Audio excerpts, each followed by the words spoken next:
Wow. Even CNN has figured out this tyrant's actions are unconstitutional.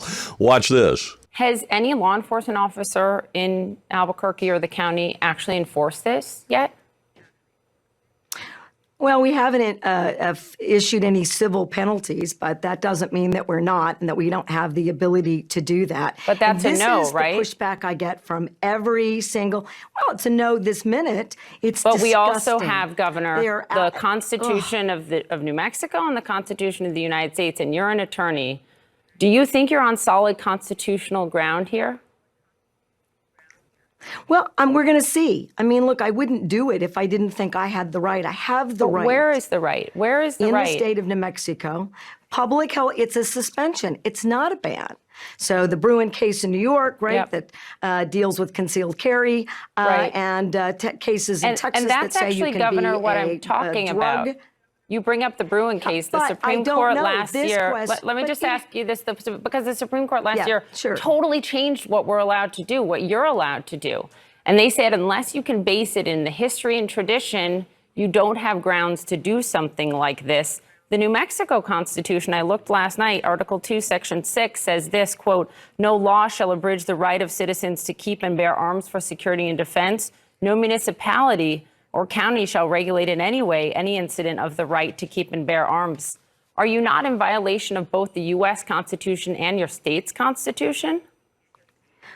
I don't believe that we are. And if that narrow reading of the Constitution, which has been tested in the state, we wouldn't have universal background checks. We wouldn't have a waiting period. We wouldn't have a red flag law. We wouldn't have prohibitions for straw purchases. None of those would have been deemed constitutional. And today, all of them are. They were before the Supreme Court absolute right ruled discussions.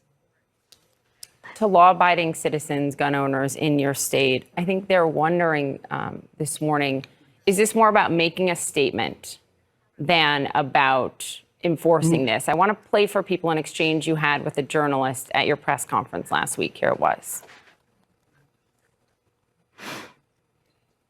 Do you really think that criminals are going to hear this message and not carry a gun in Albuquerque on the streets for 30 days? No. You said no. Are you going to keep doing this? 30 days, take it up to the Supreme Court? Let me ask you one final question about executive power, right? That's a big thing you're testing here, too. Are you overreaching? Let me give you a hypothetical, right? You're a Democratic governor who's doing this. What if a Republican governor of a state declares a health emergency and unilaterally outlaws abortion in that state, where the legislature has not done so by statute? Following your logic, would that also be sound?